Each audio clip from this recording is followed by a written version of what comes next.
যদি একটা ভালো সন্তান দুনিয়ায় রেখে যায়, তাহলে এই ভালো সন্তানের কারণে মা বাপ কবরে শুয়ে শুয়ে সন্তানের দোয়া পায়।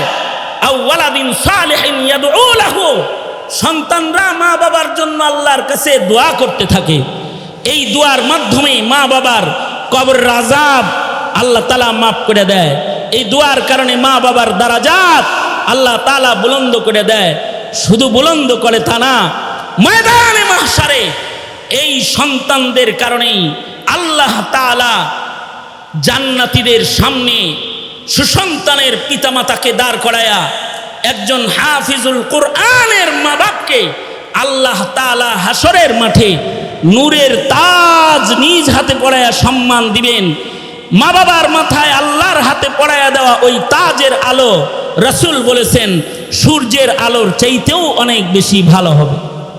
মোহতারাম হাজরিন, এই পৃথিবীর সবচেয়ে দামি সম্পদ হলো মানব সম্পদ। মানব সম্পদের চাইতে দামি কোনো সৃষ্টি আল্লাহ পাকের নাই। আল্লাহ পাক মানুষকে সৃষ্টির মধ্যে সবচেয়ে দামি করে বানাইছেন, ওয়ালাকাদ কাররামনা বনি আদম। মানব সম্পদ এতই দামি যে একটা দামি মানুষ যতদিন জমিনের উপরে থাকবে, এই একটা মানুষের খাতিরে আল্লাহ তাআলা আল্লাহ পাকের নিজাম বাকি রাখবেন। সূর্য উদয় হবে, চাঁদ আলো বিতরণ করবে, আসমান জমিন জায়গায় ঠিক থাকবে, আল্লাহ পাকের নিজাম বাকি থাকবে। আর যদি একজন মানব সম্পদ আল্লাহর পছন্দের না রয়, তো আল্লাহ তাআলা মানব সম্পদ নষ্ট হয়ে গেলে সব নষ্ট করে দিবেন। ইসরাফিলকে বলবেন বাঁশি বাজায় দাও, তো কিয়ামত সংগঠিত হয়ে যাবে। মানব সম্পদ নষ্ট হয়েছে তো কুল সৃষ্টিকে আল্লাহ পাক শেষ করে দিবেন। এজন্যে মানব সম্পদের রক্ষণাবেক্ষণ, মানব সম্পদ সংরক্ষণ, মানব সম্পদ গঠন, এটা জমিনের শ্রেষ্ঠ কর্মসূচির ভেতরে একটি কর্মসূচি। মানুষকে মানুষ হিসেবে গড়ে তোলা, মানুষ যেন অমানুষ না হয়ে যায়, এই ধারাকে বাস্তবায়নের জন্যই আল্লাহ তাআলা যুগে যুগে নির্বাচিত মানুষদেরকে মানব গঠনের দায়িত্ব দিয়ে, মানব সম্পদ সংরক্ষণের জিম্মাদারি দিয়ে, মানুষকে মানুষ হিসেবে গড়ে তোলার জিম্মাদারি দিয়ে যুগে যুগে আল্লাহ তাআলা নবী রাসূল প্রেরণ করেছেন। 570 খ্রিস্টাব্দে পৃথিবীর মানুষগুলো যখন সব অমানুষ হয়ে গিয়েছিল, জমানার নাম পড়ে গিয়েছিল আইয়ামে জাহিলিয়াত, অন্ধকার যুগ। এই অন্ধকার যুগে মানুষদেরকে মানুষ বানাইতে, অন্ধকার যুগের হায়না রূপী মানুষদেরকে মানুষের রূপে, মানুষের খাসলাতে, মানুষের চরিত্রে গঠন করার জন্যেই আল্লাহ তাআলা প্রেরণ করেছিলেন 570 খ্রিস্টাব্দে প্যারা নবী বিশ্বনবী মুহাম্মদুর রাসূলুল্লাহ সাল্লাল্লাহু আলাইহি ওয়াসাল্লামকে। শেষ নবী হয়ে, শ্রেষ্ঠ নবী হয়ে, আপনার আমার নবী সর্বশেষ শিক্ষক, সর্বশেষ রাসূল, সর্বশেষ মানব গঠন কারিগর হয়ে, শ্রেষ্ঠ পয়গম্বর হয়ে ধরাপৃষ্ঠে আগমন করেছিলেন। আর আল্লাহর রাসূল সাল্লাল্লাহু আলাইহি ওয়াসাল্লাম এই পৃথিবীর মানুষকে গঠন করে মানুষদের চরিত্র, মানুষদের আমাল, মানুষদের আখলাক সার্বিক আল্লাহ পাকের পছন্দের মানুষের এক কাফেলা নবীজি গঠন করেছিলেন। সাহাবায়ে কেরাম রিজওয়ানুল্লাহি তাআলা আলাইহিম আজমাইনদের যে কাফেলা, এই কাফেলার দ্বারাই এই পৃথিবী মানুষ অন্ধকার থেকে আলোর দেখা পেয়েছিল। সারা দুনিয়াতে কাফেলা ছড়িয়ে গিয়েছিল। নবী আলাইহিস সালাতু ওয়াস সালামের দেয়া জিম্মাদারি নিয়ে সারা দুনিয়াতে এক সময় ইসলামের হুকুমত কালেমার পতাকা উড্ডীন হয়েছিল। গোটা আধা জাহান বা সারা দুনিয়াতেও এক সময় অমানুষের অভাব ছিল, মানুষ দিয়ে ভরপুর ছিল। যে মানুষের চরিত্র, মানুষের কাজ, মানুষের দায়িত্ব এগুলো বুঝেছিল। আর জমিনে এক সুন্দর সমাজ জমিনে চালু হয়েছিল, সুন্দর একটা যুগ অতিবাহিত হয়েছিল, যেই যুগকে আবার বলা হয় স্বর্ণযুগ, উত্তম যুগ, খাইরুল কুরুন, সর্বোত্তম যুগ। সর্বোত্তম যুগ হয়েছিল বিজ্ঞানের উন্নতি দিয়ে নয়, মানব সমাজের চারিত্রিক ও মানবিক উন্নতি দিয়ে। সর্বোত্তম যুগ হয়েছিল এই জগতের যত সায়েন্সের উন্নতি, ইলেকট্রনিক সায়েন্স, ভূতত্ত্ব, সৌরজগৎ, সারা দুনিয়ার যত গবেষণা এখন আছে, এইগুলোর উন্নতি তত ছিল না। তখন আলো ছিল না, বাতি ছিল না, কিন্তু মানুষের চরিত্রের আলো ছিল। মানব সভ্যতা এক আলোকিত সভ্যতা তখন ছিল, যেই আলোকিত সভ্যতার কারণে জমানা হয়েছিল শ্রেষ্ঠ জমানা। এই মানব সম্পদটাই ধীরে ধীরে ধীরে ধীরে নষ্ট হয়ে যাবে। যেদিন মানব সম্পদ নিঃশেষ হয়ে যাবে, সেদিন কিয়ামত সংগঠিত হয়ে যাবে। রাসূল বলেন, সবচেয়ে উত্তম যুগ আমার যুগ, সুম্মাল্লাযীনা ইয়ালুনাহুম সুম্মাল্লাযীনা ইয়ালুনাহুম। দিন সামনে যাবে তো মানব সমাজের অবনতি ঘটতে থাকবে, মানব সভ্যতার অবনতি ঘটতে থাকবে, আর পৃথিবীর মানুষের মূল্য ধীরে ধীরে নষ্ট হতে থাকবে, দুনিয়ার মূল্যও নষ্ট হয়ে যাবে। এক সময় এই পৃথিবীতে কিয়ামত সংগঠিত হয়ে যাবে।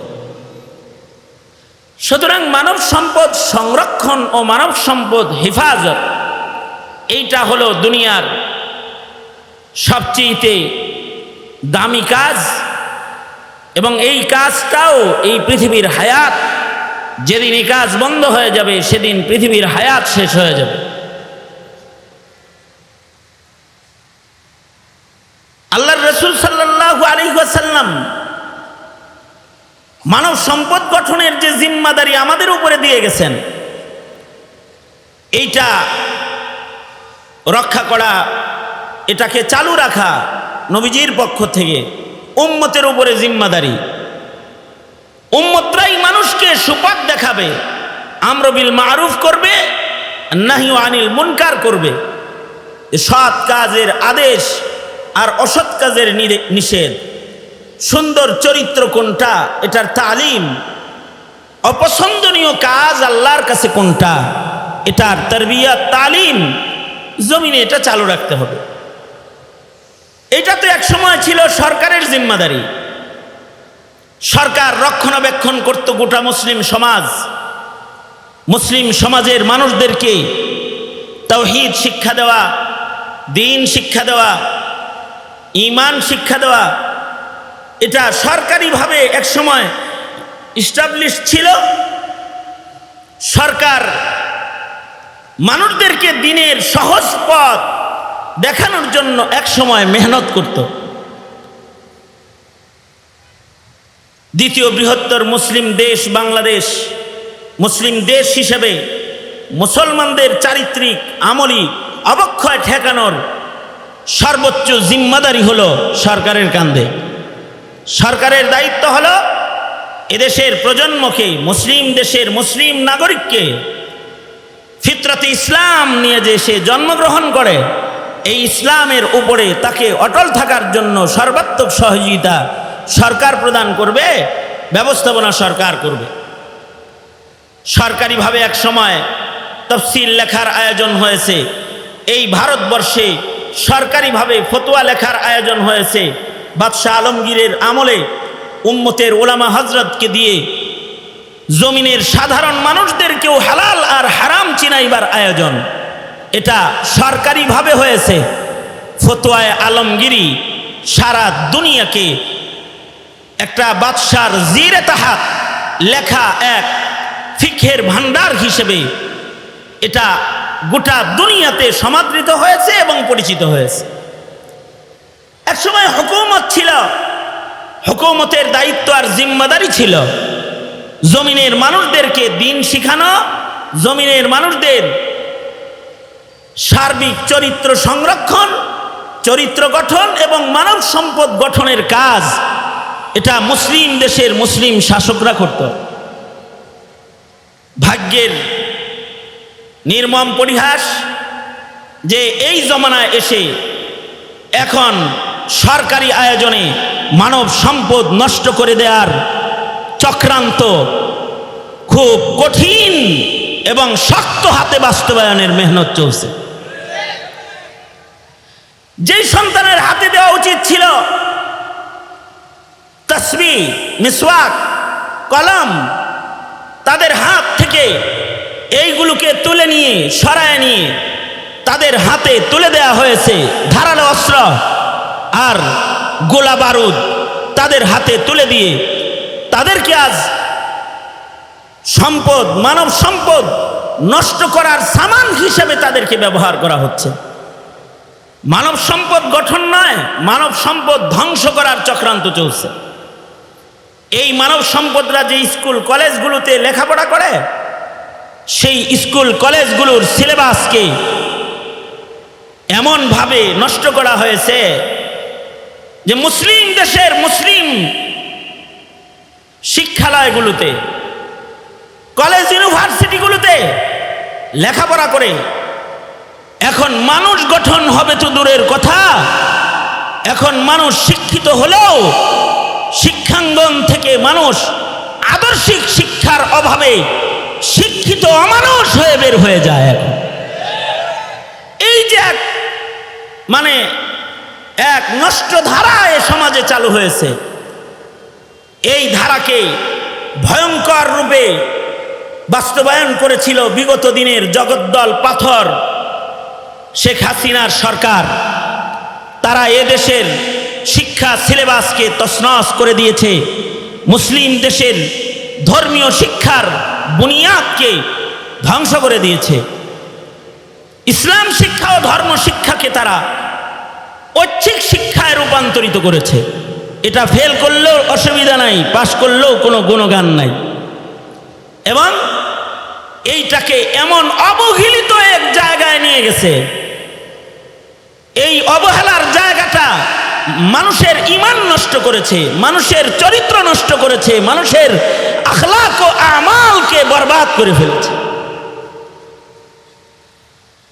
আমাদের সন্তানদেরকে আখলাক শিখাইতে গিয়ে পূজা শিখায় ফেলেছে, গোমাতা শিখাইছে, ইবাদত শিখানোর জায়গায় ঢুকাইছে পূজা, তাওহীদ শিখানোর জায়গায় তাদেরকে বহুত্ববাদের তালিম, তাদেরকে ট্রান্সজেন্ডার, সত্যের আলো তাদের না দিয়ে ডারউইনের ভ্রান্ত মতবাদের মিথ্যা তাদের সিনার ভেতরে প্রবেশ করানোর চক্রান্ত করেছে।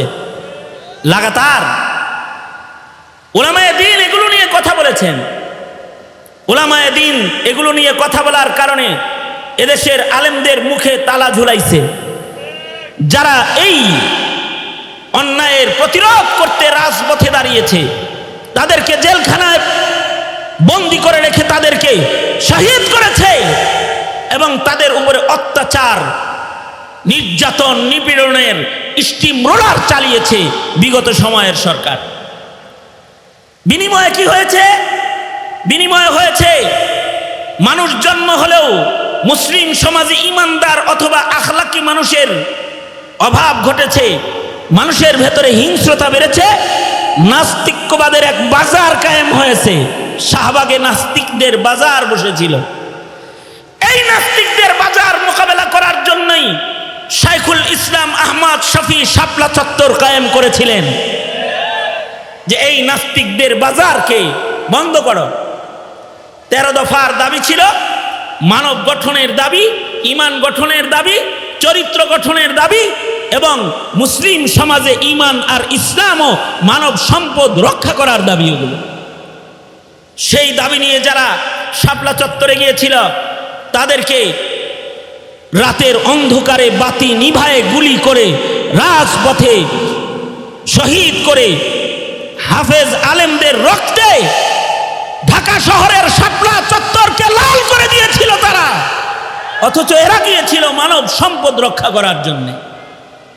কারণ মানব সম্পদ রক্ষা হবে তো দেশ রক্ষা হবে, মানব সম্পদ রক্ষা হবে তো স্বাধীনতা রক্ষা হবে, মানব সম্পদ নষ্ট হবে তো দেশ নষ্ট হবে, মানব সম্পদ নষ্ট হবে তো এদেশের স্বাধীনতা সার্বভৌমত্ব রক্ষা করার সৈনিক এদেশ থেকে বিদায় গ্রহণ করবে। এইটা এখনো চলমান আছে। বর্তমান সময়ের সরকার যারা এদেশের তৌহিদবাদী ও স্বাধীনতা সংরক্ষণকারী ইসলাম আর দ্বীনি মূল্যবোধ রক্ষার সৈনিক ছাত্র জনতা যারা খালি হাতে যারা রাজপথে দাঁড়িয়েছিল, তাদের হাতে কোনো গোলাবারুদ ছিল না। জুলাইয়ের বিপ্লবে যারা রাজপথে দাঁড়িয়েছিল স্কুল ব্যাগ তাদের পিঠে ছিল, মায়ের কাছ থেকে তারা বিদায় নিয়ে এসে রাজপথে খালি হাতে দাঁড়িয়ে গিয়েছিল, তাদেরকেও শহীদ করা হয়েছে। আল্লাহ পাক তাদের আন্দোলনকে সফল করেছেন, ফাতহে মুবিন তাদেরকে দান করেছেন। যেই জালেমরা এই দেশ থেকে ইসলাম মিটাতে চেয়েছিল তারা এই দেশ থেকে পালাতে বাধ্য হয়েছে তাদের আন্দোলন। এই যে ছাত্রদের বুকের তাজা রক্তের উপরে এখন যারা ক্ষমতার মসনদে আসলো, ডক্টর ইউনূস সাহেব, এদেশের ছাত্র জনতার রক্তের উপরে আপনি আসলেন ক্ষমতার চেয়ারে, এসেই এদেশের ছাত্র জনতার ঈমান নষ্ট করার প্রজ্ঞাপন জারি করে দিলেন। আপনিও প্রজ্ঞাপন জারি করলেন এদেশের প্রাইমারি স্কুলগুলোতে গানের শিক্ষক নিয়োগ দেওয়ার প্রজ্ঞাপন। ধিক্কার জানাই এই প্রজ্ঞাপনকে। কোন সাহসে যেই ছাত্র জনতার ঈমান আর তাদের বিপ্লব আর তাদের গায়ের রক্তের উপরে আপনার ক্ষমতার চেয়ার, তাদেরকে ঈমান আখলাক শিখানো বাদ দিয়ে তাদেরকে সরকারিভাবে গান শিখানোর চক্রান্ত করে ফেললেন। এদেশের জনতা হাসিনাকেও ছাড়ে নাই, দুষ্ট কাজ যাই করবে তাকেও ছেড়ে দিবে না, তাকেও ধরপাকড় করবে। তার মানে কি হলো, যদি এই দেশে প্রাইমারি স্কুলগুলোতে যদি গানের টিচার নিয়োগ হয়ে যায় তাহলে কি হবে বিষয়টা হলো, এখনকার ছেলেরা স্কুল থেকে বাড়িতে এসে আব্বু আম্মুকে বলে, বাবা পেন্সিল লাগবে, কলম লাগবে, খাতা লাগবে, স্কুল ব্যাগ লাগবে, স্কুলে যাওয়ার জন্য আমার এই জিনিস লাগবে। যদি গানের শিক্ষক নিয়োগ দেয় তাহলে অপেক্ষা করেন, আপনার ঘরের মুসলিম ঘরের ছেলে মেয়েরা এসে পিতাকে তখন আবদার করবে, আবেদন করবে যে আব্বা একটা একতারা লাগবে, একটা দুতারা লাগবে, একটা গিটার লাগবে, একটা হারমোনি লাগবে, কিছু ঢোল তবলা লাগবে। এই আবেদন আপনার কাছে আসার দরওয়াজা করে দিয়েছে। হাসিনা আপনার সন্তানকে পাঠিয়েছিল পূজায়, যে উৎসব যার যার, ধর্ম যার যার, উৎসব সবার, যাও সব মিলে পূজায় চলে যাও। আর এখন পূজা মণ্ডপ একটা না, এমন ভূত ঘাড়ে সওয়ার হওয়ার রাস্তা তালাশ করতেছে যে আপনার ঘরকে পূজা মণ্ডপ আর গানের আড্ডাখানায় পরিণত করার চক্রান্ত বাস্তবায়নের মেহনত করা হচ্ছে। উলামায়ে কেরাম জাতিকে এগুলোই বলে যে জাতি, তুমি তোমার প্রজন্ম বাঁচাও, তোমার প্রজন্মের সন্তান বাঁচাও, তোমার প্রজন্মের জন্মগ্রহণ করা ইমানদারদেরকে তুমি বাঁচাও। ইসলাম তো বলে, আল্লাহর রাসূল বলে, হে আমার ইমানদারেরা, উম্মতেরা, প্রজন্মের প্রত্যেকটা সন্তানকে রাসূল এই আদেশ করে গেছেন, কুনু মিন আবনাইল আখিরাহ, তোমরা ইসলামের পতাকা তলে যারা জন্ম নিচ্ছ তারা আখিরাতের সন্তান হও। ওয়ালা তাকুনু মিন আবনাইদ দুনিয়া, তোমরা দুনিয়ার সন্তান হও না, তোমরা আখিরাতের সন্তান হও, তোমরা আল্লাহ পাকের কাছে মনোনীত মানুষ হও। কারণ আল্লাহর কাছে মনোনীত মানুষ যদি কেউ হয় তাহলে তার দাম আল্লাহর কাছে কত, যে তাকে আল্লাহ তাআলা আল্লাহর বন্ধু হিসাবে জান্নাতে সাথী করে জায়গা দান করবেন। সুবহানাল্লাহ। আর যদি কেউ আবনাইল আখিরা না হয়, আখিরাতের সন্তান যদি কেউ না হয়, তাহলে সে নিকৃষ্ট। কতটা নিকৃষ্ট হবে? মানুষের ভেতরে এমন কিছু মানুষ আছে যারা আল্লাহর বন্ধু হওয়ার উপযুক্ত, আবার মানুষের ভেতরে যারা নষ্ট মানুষ, ভ্রষ্ট মানুষ হয়ে যায়, তারা আল্লাহর কাছে কত নিকৃষ্ট। উলাইকা কাল আনআমি বাল হুম আদাল, তারা পশুর চাইতেও নিকৃষ্ট, শুয়োরের চাইতেও নিকৃষ্ট। কিছু কিছু মানুষ আছে ওরা শুকরের চাইতে নিকৃষ্ট। উলাইকা কাল আনআমি বাল হুম আদাল, তার মানে হলো এই মানুষগুলা নাজাসুল আইনের চাইতে বেশি খারাপ। নাজাসুল আইন মানে পায়খানা, যেটার সাথে কিছু লাগলে সেটা নাপাক হয়ে যাবে, নাজাসুল আইন। মানুষ যদি অমানুষ হয়, এটা নাজাসুল আইনের চাইতে বেশি খারাপ হয়। কারণ নাজাসুল আইন তো নির্ধারিত জায়গা নাপাক করে, কিন্তু মানুষ যদি অমানুষ হয় তাইলে সে জাতি গোষ্ঠী শুদ্ধা নাপাক বানায় ফেলায় দেয়। মানুষ অমানুষ হয়ে গেলে, কোনো অমানুষ যদি মানুষের ঘরে জন্মগ্রহণ করে তাহলে ঘর নষ্ট হয়। কোনো অমানুষ যদি সমাজের চেয়ারে বসে যায় তো সমাজ নষ্ট হয়। আর কোনো মানবিকতাকে কবর রচনা করে অমানুষের দায়িত্ব গ্রহণ করে নিজের নাম অমানুষের খাতায় বসায় কেউ যদি রাষ্ট্র সরকারের চেয়ারে বসে যায়, গোটা রাষ্ট্রকে নাপাক বানায় ফেলায়, গোটা রাষ্ট্রকে সে নষ্ট করে ফেলে। যেমন শেখ হাসিনা, মানুষ তো একজনই, চেয়ারে যতদিন ছিল ততদিন গোটা দেশটা রক্তের বন্যা বয়েছিল, খুন খারাপির আড্ডাখানায় পরিণত হয়েছিল। যেই অস্ত্র ব্যবহার করার কথা ছিল দেশকে হত্যা, শোষণ, নির্যাতন বন্ধ করার জন্য, সেই অস্ত্র ব্যবহার করেছিল নির্দোষ, নিষ্পাপ, হাফেজ, আলেম, সাধারণ জনতা, মায়ের কাছ থেকে শিশু বাচ্চা যার আমল নামায় গুনাহ নাই, এমন শিশু বাচ্চাদের উপরে এই অস্ত্র ব্যবহার করা হয়েছিল। এদেশের ছাত্র জনতা যারা শিক্ষা জীবনে নিজেদেরকে শিক্ষা জীবনে সুশিক্ষার আলো নিতে যারা সাধনা করছিল, তাদের বুকে ব্যবহার করা হয়েছিল। আবু সাইদকে ঝাঁঝরা করা হয়েছিল, উৎসকে, মুগ্ধকে হত্যা করা হয়েছিল, শহীদ করা হয়েছিল। এমন প্রজন্মের নিষ্পাপ স্বাধীনতা প্রেমী, দেশ প্রেমী, মানব সম্পদের চিন্তা গ্রহণকারী দায়িত্বশীল যুবকদেরকে রাজপথে শহীদ করা হয়েছে, রাজপথে শহীদ করা হয়েছে। এই যখন দশা, তখন আমার ঘরের সন্তানটা কি হবে, এইটা তো চিন্তা করার দরকার এখন আমার এসে গেছে। কারণ হলো আমার সরকার আমার দেশের সন্তানের পাহারাদারি করছে না, তারা আমার সন্তানের ঈমান নষ্ট করা, আমল নষ্ট করা, আখলাক নষ্ট করার কাজে নিজেদেরকে ব্যস্ত রেখেছে। এখন তাইলে দায়িত্ব প্রতিটি ঘরের পিতামাতার যে সে তার ঘরে জন্মগ্রহণ করা মানব সম্পদটাকে সে রক্ষা করবে, সে রক্ষা করার মেহনত করবে। কারণ নষ্ট মানুষ যদি সংসারে জন্মায়, ঔরসে জন্মায়, কোনো পিতার ঘরে জন্মায়, এটা এই পিতার জন্য সবচেয়ে বড় আযাবের কারণ হয়ে যায়। আর যদি কোনো পিতার ঔরসে একটা নেক সন্তান জন্মগ্রহণ করে, একটা নেক সন্তান যদি কোনো পিতার ঔরসে জন্মায়, তো একটা নেক সন্তান জাতির ভাগ্য পরিবর্তনের পতাকা নিয়ে জাতির সামনে সে পতাকাবাহী হয়ে দাঁড়িয়ে যায়।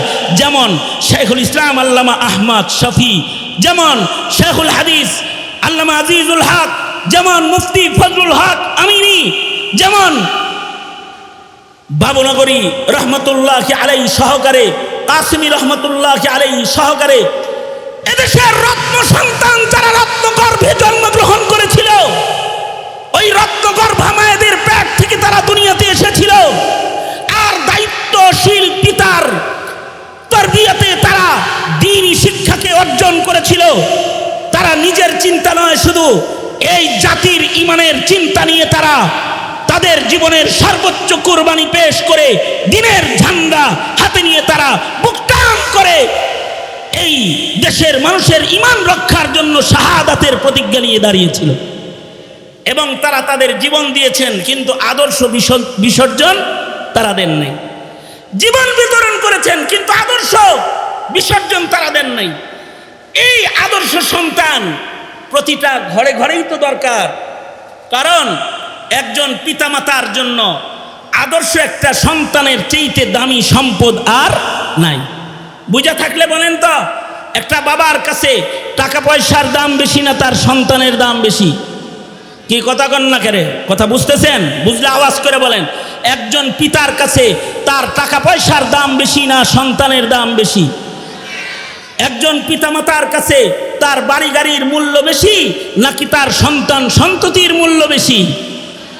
এই সন্তানগুলো যদি নষ্ট ভ্রষ্ট হয় তাহলে পিতার জন্য সবচেয়ে বড় সম্পদ নষ্ট হয়ে যায়। আর এই সন্তানগুলো যদি গঠন হয় তবে এই পিতার জিন্দেগি সফল হয়ে যায়, তার পিতৃজীবন সার্থক হয়ে যায়, তার পিতৃজীবনের সফলতা এসে যায়। কারণ একটা আদর্শ সন্তানের কারণে পিতা তার জিন্দেগির শেষ সময়ে দুনিয়ার হায়াতে পায় খিদমত, পায় রাহাত, পায় একটা সুকুন আর ইতমিনানের জিন্দেগি।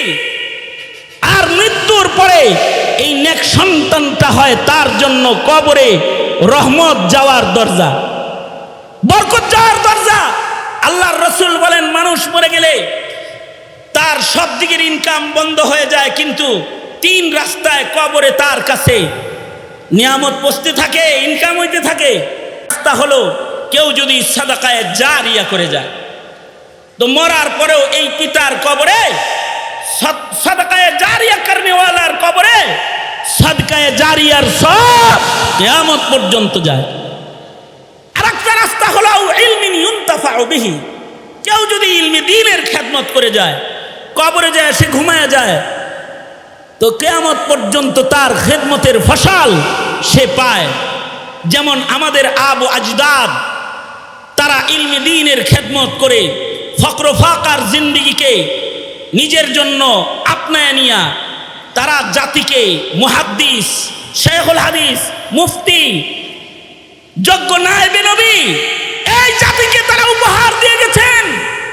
এই জাতিকে তারা দিয়ে গেছেন, দিয়ে তারা কবরে চলে গেছেন ঠিকই, কিন্তু এই তাদের মেহনতের এই গোষ্ঠীটা যারা জাতির ঈমান, জাতির আদর্শ রক্ষার মেহনত করে যাইতেছে, এদের একটা কর্মের সওয়াবের একটা পার্সেন্ট তাদের কবরেও যুক্ত হইতেছে। তার মানে হলো, আমি আমার উস্তাদের কাছে পড়ে আপনাদের কাছে বসেছি কিছু সত্য দাওয়াত পৌঁছে দেওয়ার জন্য। আমার এই দাওয়াতের প্রতিটি শব্দ, প্রতিটি অক্ষর যা আমার মুখে উচ্চারিত হইতেছে, এইগুলো সওয়াব হিসাবে এর একটা পার্সেন্ট আমার আসাতেজায়ে কেরামের কবরের ভেতরেও পৌঁছতেছে। আল্লাহু আকবার। যারাই তিনি ইলমি খেদমত আঞ্জাম দিতে কুরবানি দিয়ে যায়, তাদের কবরে ইনকামের দরওয়াজা খুলে যায়। আর আল্লাহর রাসূল বলেন, লাস্ট হলো, কেউ যদি একটা ভালো সন্তান দুনিয়ায় রেখে যায়, তাহলে এই ভালো সন্তানের কারণে মা বাপ কবরে শুয়ে শুয়ে সন্তানের দোয়া পায়। আও ওয়ালাদিন সালিহিন ইয়াদউ লাহু, সন্তানরা মা বাবার জন্য আল্লাহর কাছে দোয়া করতে থাকে। এই দোয়ার মাধ্যমে মা বাবার কবরের আযাব আল্লাহ তাআলা মাফ করে দেয়। এই দোয়ার কারণে মা বাবার দারাজাত আল্লাহ তাআলা বুলন্দ করে দেয়।